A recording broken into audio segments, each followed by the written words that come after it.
Hey, welcome back to the Disney Plus Everyday Challenge, and today we have Up, Up, and Away. This is a Disney Channel original movie from 2000, the year 2000. It's an hour and 18 minutes long. This is, when I saw what it was, yesterday, and by the way, this is running really late. I'm literally recording this, recording this, and trying to get it up before midnight, because it's Friday. I'm doing the day of, which is a change. But this is a Robert Townsend directed film. If you don't know who Robert Townsend is, well, okay, that's fine. But Robert Townsend is one of my favorite comedian actors. He made one of my favorite 80s films. I'll show you that to you in a second here. But he's no stranger to superhero movies. If you remember the film Meteor Man, it is not a Disney type film, but he played a superhero in that. This is maybe why Disney picked him or picked his film. This is very Disney friendly film. Obviously, it's going to appear on the Disney Channel. It's rated G in general. You know, it's never going to be anything more than rated G on Disney Channel. It tells a story about a family who are superheroes. And it's kind of like mutants are in like the X-Men in the Marvel universe. You're born with the powers, but they manifest at some point before your 14th birthday. Well, Scott Marshall, young teenage boy, he's about 4 days away from his 14th birthday, and he still hasn't gotten his powers yet. His family, his mom, his dad are well-known superheroes. His older brother, another well-known superhero. Dad can fly, super strength. Mom has super strength as well, and I'm not sure what other powers she has. The older brother has super speed. He's like the Flash. And he even has a little sister. She's barely in grade school, and she's been able to shoot laser beams from her eyes and start things on fire, and has X-ray vision. She's had these powers like since she was 2, so they manifested really early. Scott, however, is very much not powered, and it's kind of upsetting him. His parents are a little worried too, because they hoping he's going to go into the family business. You know, you want to put your children in the face of danger and fighting hardened criminals for a career. You know, and also, I guess, you know, they want the best for their kid to be able to protect themselves in an era, I guess, in which people had powers. And honestly, well, yeah, the funny thing about this is not canon in any way. I'm going to warn you about this now. Apparently, they knew Spider-Man and Superman. Like, one point, Jim Marshall, who is played by Robert Townsend, the man who directed this film, his parents come over for dinner. His dad is played by Sherman Hemsley, by the way. Sherman Hemsley, George Jefferson from the Jeffersons. If you ever wanted to see George Jefferson be a superhero, dressed up as a superhero, and be essentially George Jefferson with his out-of-control rage and everything else, he's a superhero, but he's really good at just going nuts, basically, in a funny way. If you ever wanted to see George Jefferson play a superhero, here you go. This is those scenes alone are worth watching this on Disney Plus. But as they're having dinner, Dad, Grandpa, we'll call him Grandpa, Sherman Hemsley, and his wife state that Spider-Man and Mary Jane say hi. We just had dinner with them the other night. And then later on, Sherman Hemsley complains about how, you know, he was his name is the Steel Eagle or something. But then that Clark Kent guy came along, like he knows his secret identity. He knows Superman's secret identity. And he's like, with his curly Q, and he was the Man of Steel. And that took my thing. What am I, the Bird of Steel? Like, it's his rants. And I almost think that Sherman Hemsley might have ad-libbed some of that stuff to a certain degree. Like, Robert gave him some stuff and just went with it. And maybe that was what it was. I have no idea, but it's some of the funniest stuff in this. Overall, this is not a great movie, despite my love of Robert Townsend's work. but it's made safe. It's made simple for Disney audiences who are, it's going to be a bunch of 8-year-olds for the most part who would be watching this in an era when superhero films are on the rise. 2000 was the premiere of the X-Men film, and this was probably in production at around the same time or even before the X-Men came out, but there's a rise of superhero kind of things. And of course, Blade came out in 97, and so black superhero, which is unique, and normally, I think there's mainly some of the commentary made in Meteor Man, but it's the kind of thing that Robert Townsend is not known for, shying away from race-based commentary in his films. I'll get to that in a second. I know I keep teasing that, but there was going to be more superhero-based stuff, and in fact, this almost, like a lot of Disney Channel movies around this time, almost feels like the pilot of a franchise, the pilot of what movies that might come. Maybe there might be sequels and things like that, because it ends, but it sort of leads into maybe we'll have a series come out of this. You never know. I don't know if there was a series that came out of this. If it is, it's not on Disney Plus that I know of, unless it's under a different name. I don't know. But I'm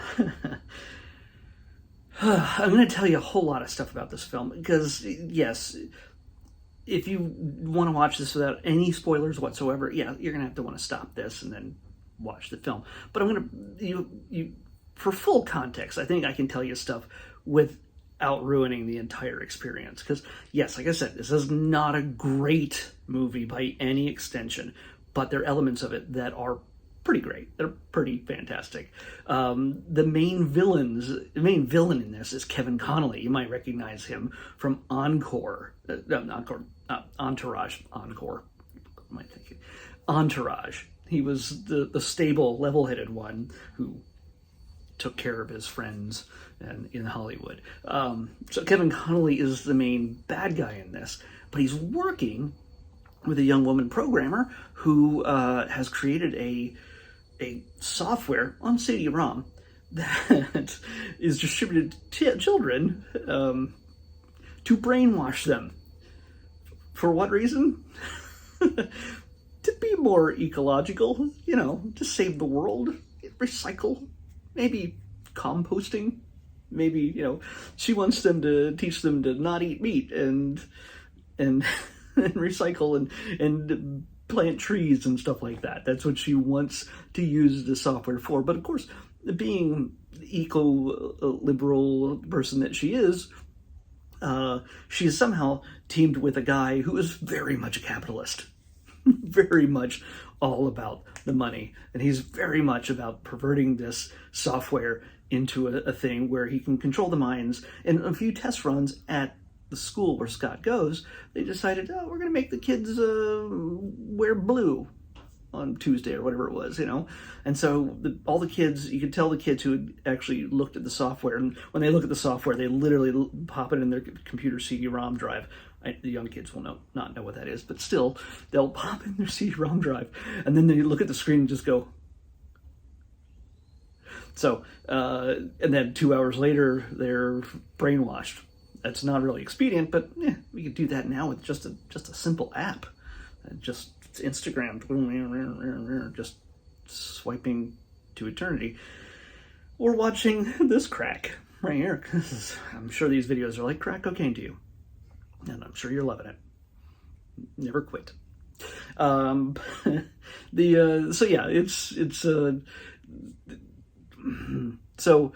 kids start getting brainwashed, and of course, Kevin Connolly, who is the bad guy, he plays Malcolm.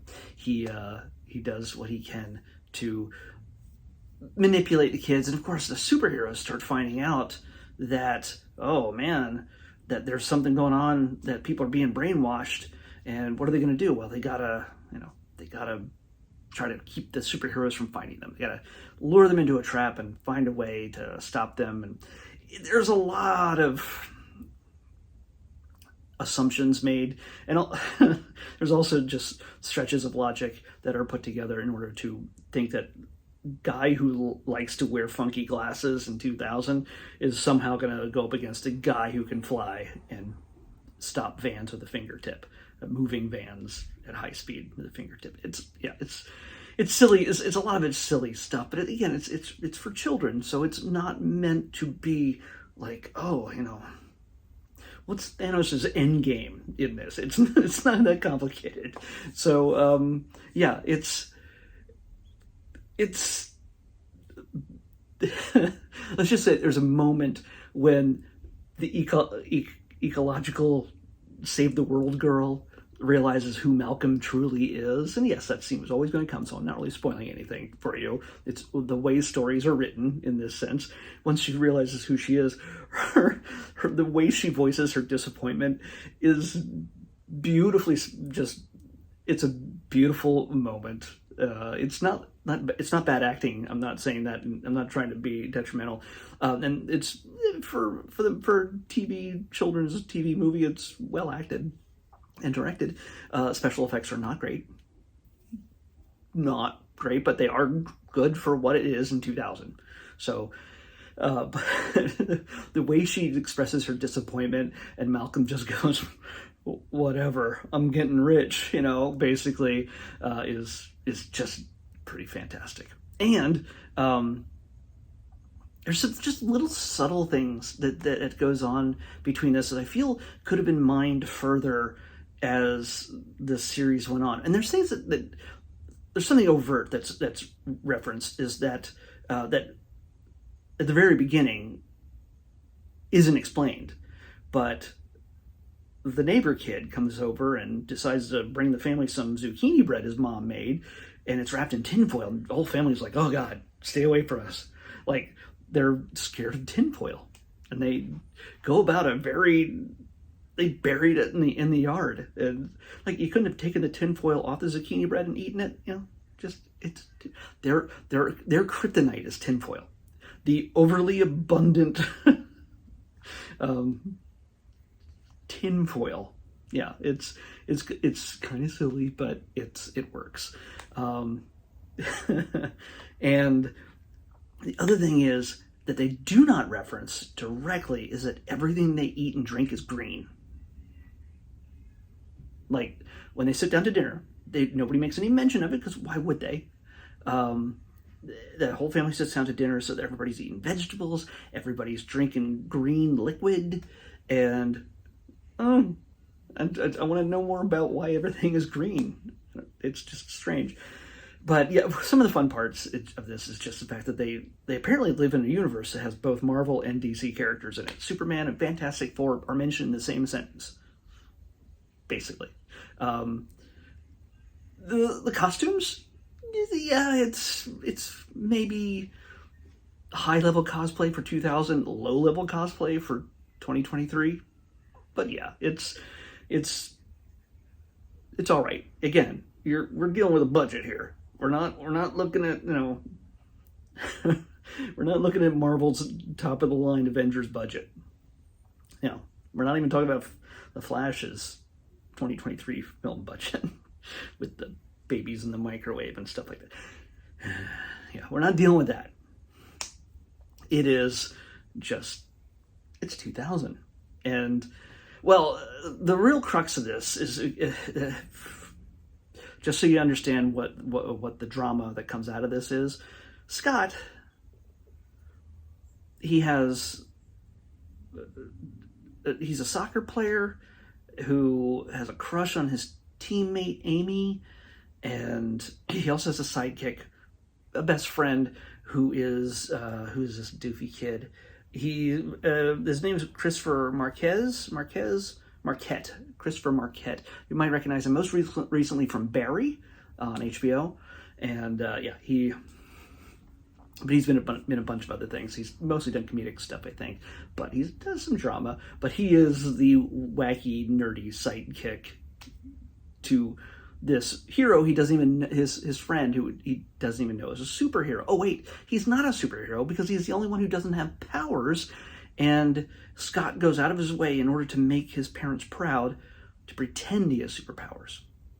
And how he does that, and how easily they're fooled, is also a little bit funny in its own right. Not intentionally, but wow. And they guess they just really want him to have superpowers so badly that they're willing to believe just any, like, let me unscrew the hinges on the door here so that when I open the door and I come inside for dinner, it just flies away.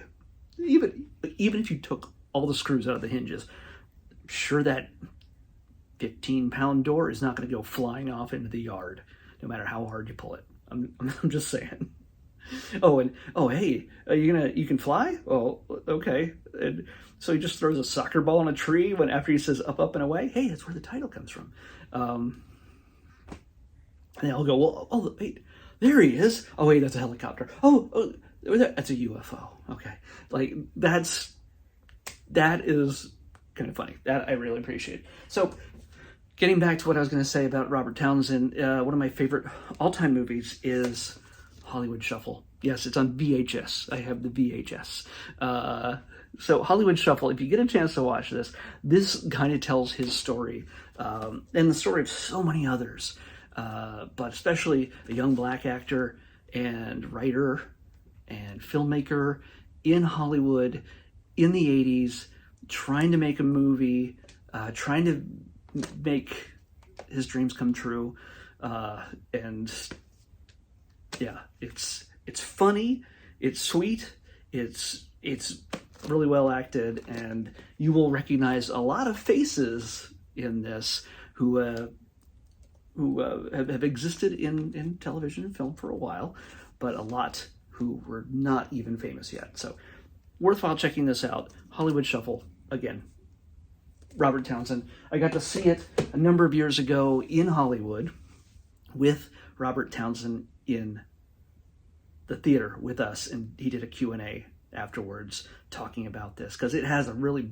big cult following, even though a lot of people have never heard of it, but it has a really big cult following. So to be able to see that at the silent theater, they didn't play just silent movies, but see it in the silent theater in an audience, a packed audience full of people who love the film, and Robert Townsend telling stories of that era, it was just goosebumpy. Yeah, so I have appreciation for it. Up, Up, and Away is not the highlight of his career. Do not judge him based on this film. That is one of his highlights, but yeah, he's worth checking out for whatever he's doing. So I think it's kind of dusty. I think I'm making clouds of dust here. Anyway, I've talked a lot. I got to get this uploaded. Let's pick tomorrow's episode. 228. 228.